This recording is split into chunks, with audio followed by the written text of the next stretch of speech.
How much should you pay a tradesman? And in this video, I'm going to make that really simple. I've got 7 key things to think about. If you don't know me, my name's Dean Barton. I've been in the industry for nearly 20 years. I've employed, recruited a lot of different tradespeople, so I know what to look for and I know what not to do. So let's get into it. To working out how much to pay trades. Number 1, don't save a penny to cost you a pound. This is the biggest lesson that I learned, is that don't try and always get the cheapest and always get the best if it's going to cost you a pound tomorrow. Everyone's trying to save a penny today, it's going to cost you a pound tomorrow. What do I mean by that? It means getting cheap labour who makes mistakes on site or the wrong people in the business costs you a hell of a lot more tomorrow.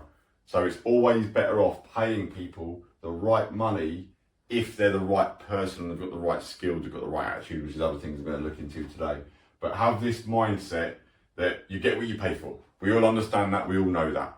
You've got a certain expectation when you're paying more money, the service and the deliverability and the skill should be a lot better. It's not always the case in the industry. I've certainly had it where I've paid really high money and got low output, low skill, low attitude, and I've paid lower money and got really good skill and good attitude. But having this mindset of just paying more for the right person is a lot more valuable to you as a business, because the next thing is, number 2, is that customer pays for labour, not you. It's the same way as that customers pay for materials. They're paying for the job to be done, not you. You're just the middleman.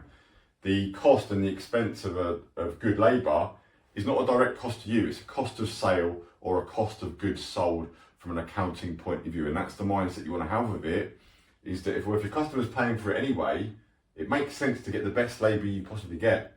As long as you're commercially stable and viable to do that you can still win work effectively because your price is not too high. The customer is paying for it, not you. So be switched off for it, that you want the best labour on sites. Your customers want the best labour, you want the best labour, because it's going to make your life easier, it's going to make the customer's life easier as well, and you're going to get a better product, which means you get a better reputation, you build a better brand, it all works in your favour. So look, understand, the customer pays for labour, not you.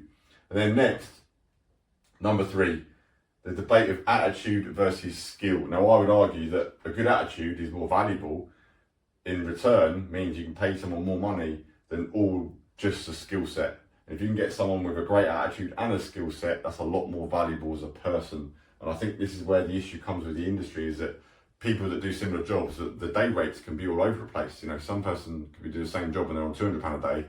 The next person could be on £300 a day. It depends what you do and what specific trade you're in. But attitude over skill is a big thing for me, because a good attitude can learn skill and can develop and get better. And I would always rather favour hiring for the right attitude, because someone who's the most skilled in the world, but if they cause nothing but problems on site, none of the other lads like that person, they keep phoning you all the time, the customers don't really like them, they're rude, they're unpresentable, it doesn't work. So you need both, and attitude is going to be the guiding one, because like I say, someone skilled, you can't teach attitude, that's not something you can teach. Whereas skills you can teach to the right attitudes. That's the way to look at it. And next, really, is deciding, well, what are they worth to you? Are you in a position where you've got boatloads of work and you need people desperately to deliver that work? If you can't get people, you've got to pay for them to get them. If they're worth a lot more to you, sometimes you've got to pay them more to get people to come and work for you. Because good people are in good jobs. That's, it's how it is. They're not sitting around waiting for you. As long as, the cost that you're willing to pay are in line with how you've costed the jobs, that you still make a profit and everything works from a financial point of view for the business.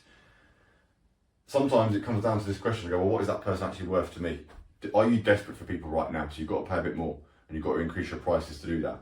Because if you're desperate for people, it means you've got a lot of work, which means you can control the work and you can up the prices on your work.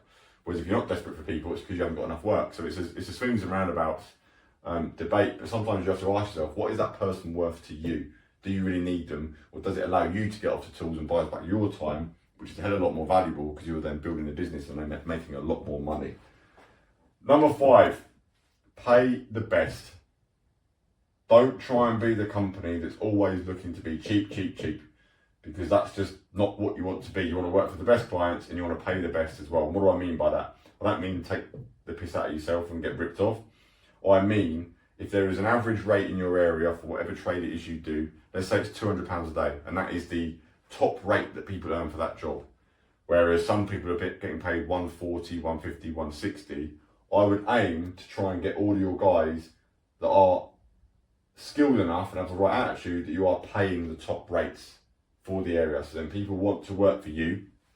You're attracting the best top talent, and you're going to build a much better business that way. So pay for the best. That's the way you want to look at it all the time. So if you know it's £200 a day is the top rate, you might start people that maybe they need to refine their skills. You're paying them 170, 180. And you've got to remember that every £10 on a day rate is £2,600 a year difference. So when you're giving people pay increases of £10, it's a big deal. It's a lot of money. And a lot of people just look at it, oh, it's only £10 a day. But it adds up, it's a hell of a lot of money. So you want to be building for the best and go, right, well, this is the rate for the area. The top rate is £200. If someone's not quite there, we want to start them on 170, 160, whatever is commercially viable to do. And these are the rates that we build up to get to. But paying the best is going to make your life so much easier. And you want to think like an investor and not an employer. You want to think like you're investing in the right people. You can only do that if you've got the right attitude and the right skill. If you're an investor of people, you're willing to pay a little bit more today, but you know, life's going to be easier on site.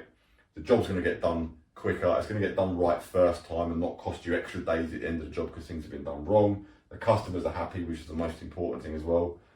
And it's just an ease to work with. And sometimes you'll find the right person just gels with the team.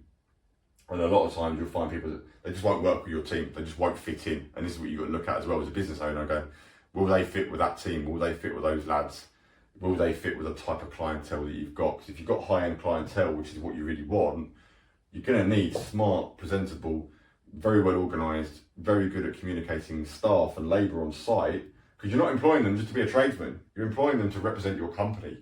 So you've got to look at, right, investing in people, not just looking at them as bodies on the firm. You're looking at it as, right, am I willing to invest in this person for the long term over the next 3 to 5 years? They're going to be with me for a long time. And if you can say yes to that question, you're going to be willing to be paying a little bit more because you're in it for the long haul. And if you're not willing to answer that question and go, nah, they're not going to be here for a long time, what's the point? What's the point in taking them on? Think like a long-term investor.